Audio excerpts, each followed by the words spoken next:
Hello guys, welcome back to my channel. मेरा नाम है डॉक्टर स्पर्श निगम। तो जैसे कि लास्ट वीडियो में मैंने आपको बताया था कि मैं इम्प्लांट्स के बारे में डिस्कस करूंगा, तो आज इसी वीडियो में मैं इम्प्लांट्स के बारे में बात करने वाला हूं। तो चलिए आइए इस वीडियो को देखते हैं।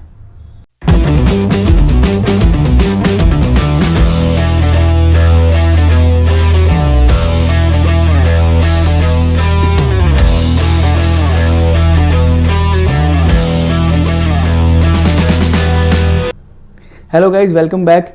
तो आज के इस वीडियो में बात करने वाला हूं कि डेंटल इम्प्लांट्स क्या है, ये हमें क्यों लगवाने चाहिए, पेशेंट्स के क्या क्या इंडिकेशन होते हैं, क्या क्या कॉन्ट्रा इंडिकेशंस होते हैं लगवाने के लिए इम्प्लांट्स को। और सबसे लास्ट में मैं डिस्कस करूंगा कि जब आप इम्प्लांट्स के लिए अपने डॉक्टर के पास बात करने जाएंगे तो वो आपको किन किन चीज़ों के लिए पूछ सकते हैं, क्या आपसे डिस्कस कर सकते हैं और किन रिपोर्ट्स की या किन एक्सरेज की आपको ज़रूरत पड़ेगी। तो ये वीडियो एंड तक ज़रूर देखिएगा। तो सबसे पहले हम बताते हैं आपको कि डेंटल इम्प्लांट्स क्या होते हैं। आप सभी ने डेंटल इम्प्लांट्स के बारे में अपने डॉक्टर से पूछा ज़रूर होगा कि भाई डेंटल इम्प्लांट्स क्या होते हैं। डेंटल इम्प्लांट्स जो है वो सबसे ज़्यादा हाईली एफिशिएंट और हाईली रिलायबल टेक्निक है फिक्स दांतों को लगाने की। अगर आपके दांत किसी दुर्घटनावश गिर चुके हैं या किसी बीमारी के कारण गिर गए और आप फिक्स दांत लगवाना चाहते हैं तो डेंटल इम्प्लांट जो वो सबसे अच्छा तरीका है दांतों को लगवाने का। ये बहुत ही रिलायबल टेक्निक है। 95 to 98% इसकी सक्सेस रेट रहती है। ऑलमोस्ट पेनलेस इसका जो होता है वो ट्रीटमेंट होता है। दांत निकलवाने के बाद उसी जो दांत की हड्डी रह गई है उसी के अंदर उस इम्प्लांट को डाल दिया जाता है और उसके बाद उसके ऊपर दांत लगा दिया जाता है। दांत लगवाने के इस प्रोसेस में आपकी किसी भी दांत में कोई भी हानि नहीं होती, आसपास वाले दांत में कोई भी स्ट्रक्चर में कोई भी आपको चेंजेस नहीं करने पड़ते हैं और आसपास वाले दांतों में भी कोई प्रॉब्लम आपके नहीं आती है। डेंटल इम्प्लांट अपने आप में ही एक कंप्लीट टेक्निक है, इसके लिए किसी और दांत का होना या ना होना जरूरी नहीं है।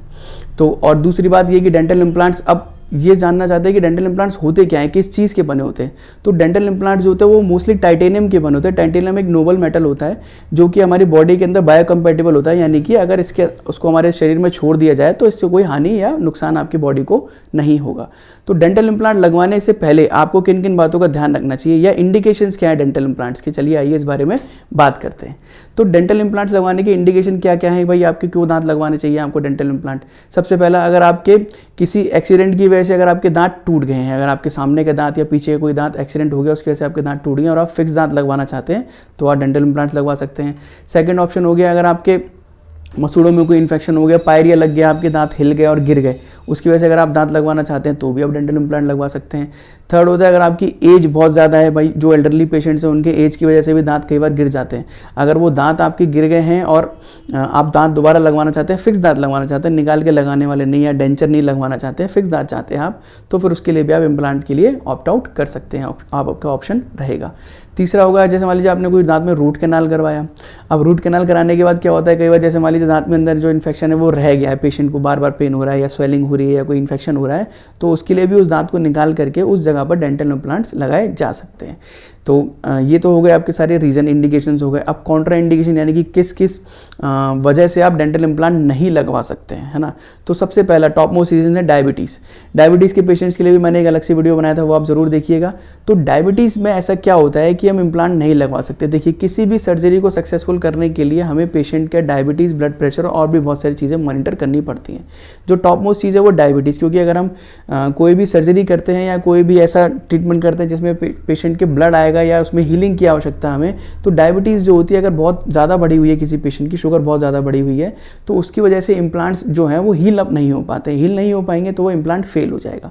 इसलिए अगर आप डॉक्टर के पास जा रहे हैं तो आपकी डायबिटीज़ हमेशा चेक रहनी चाहिए। जो मैं पेशेंट्स को बोलता हूँ कि आपका HbA1c यानी कि जो 3 मंथ्स वाला ब्लड ग्लूकोज लेवल होता है वो 7 या 7 से बिलो रहना चाहिए, तब हम आपको इम्प्लांट के लिए एक फिट कैंडिडेट बोल सकते हैं कि आप इम्प्लांट लगवा सकते हैं।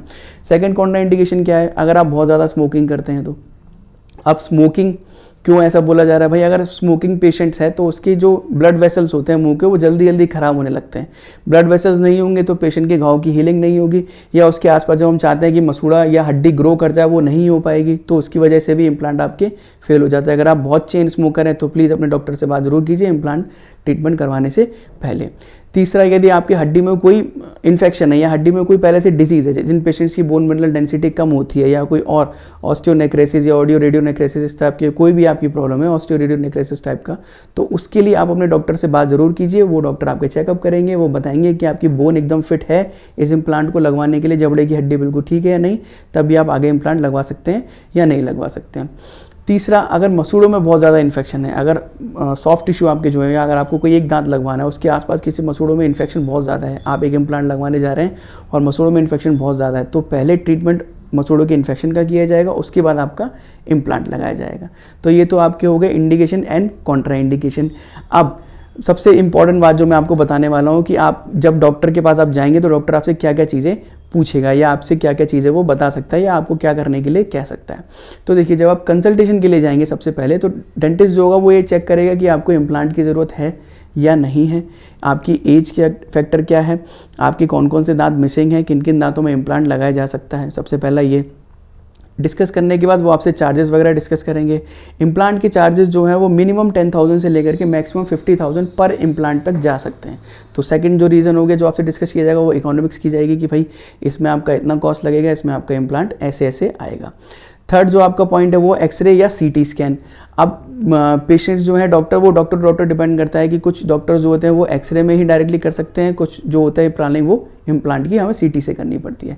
तो इम्प्लांट की प्लानिंग के लिए मोस्टली सीटी डॉक्टर्स प्रेफर करते हैं कि आपको एक सीटी स्कैन कराने के लिए बोला जाएगा।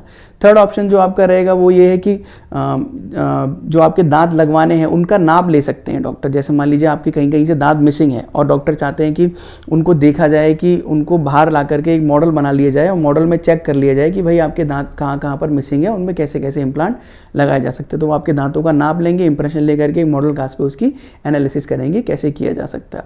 अब इम्प्लांट के टाइम पर आपके और क्या क्या डायग्नोस्टिक चेकअप्स वगैरह बता सकते हैं।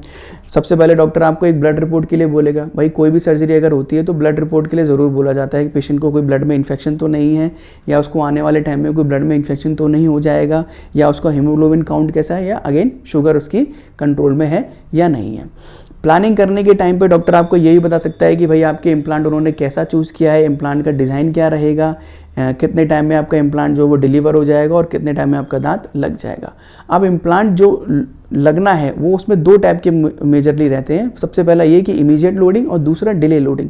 इमीडिएट लोडिंग का मतलब ये कि जब हमने आपके दांत में वो स्क्रू लगाया टाइटेनियम का, वो लगाने के बाद अगर उसकी जो फिक्सेशन है, मतलब उसका जो स्टेबिलिटी है वो हमें अच्छी मिल जाती है, तो हम हैंड टू हैंड या 24 to 72 आवर्स के अंदर अंदर आपके दांत लगा सकते हैं। ये डिपेंड करता है पेशेंट की हड्डी कैसी है, उसके दांतों में कोई इन्फेक्शन तो नहीं है, या इम्प्लांट की स्टेबिलिटी कैसी आई है सर्जरी के टाइम पर।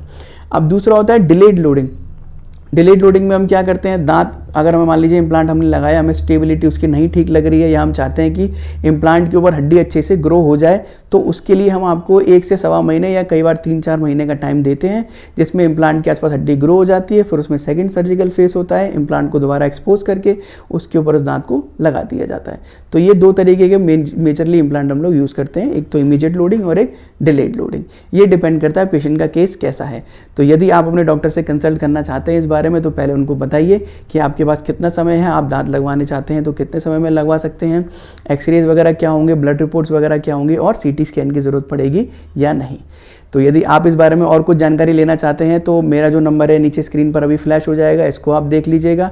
इम्प्लांट कंसल्टेशंस के लिए आप हमसे डायरेक्टली बात कर सकते हैं। अगर आप हमें नंबर कॉल करना चाहें तो ये नंबर आपका है, इस पर भी आप कॉल कर सकते हैं हमें, या व्हाट्सएप पर भी आप हमसे कोई भी सलाह ले सकते हैं। तो देखिए, जैसे आपके इतने सारे मेरे को रिव्यूज़ मिल रहे हैं और इतने सारे मुझे कमेंट्स मिल रहे हैं, तो मैं कुछ ही टाइम में Q&A सेशन यानी कि क्वेश्चन एंड आंसर जो सेशन है वो होस्ट करने वाला हूँ। तो आपके क्वेश्चन रहेंगे और मेरे जवाब रहेंगे। तो आप अपने जो भी क्वेश्चन है वो मुझे व्हाट्सएप नंबर पर मेरे, या मेरे यूट्यूब के कमेंट सेक्शन में या फेसबुक के कमेंट सेक्शन में कहीं भी आप डाल सकते हैं। मैं उन क्वेश्चन के आंसर देने की बिल्कुल पूरी कोशिश करूँगा। तो जाने से पहले ध्यान रखिएगा, SMS यानी कि sanitising, mask and social distancing. Corona का टाइम है और आप लोगों को अपना ध्यान ज़रूर रखना है। तो चलिए अब आपसे नेक्स्ट वीडियो में मिलते हैं। बाय।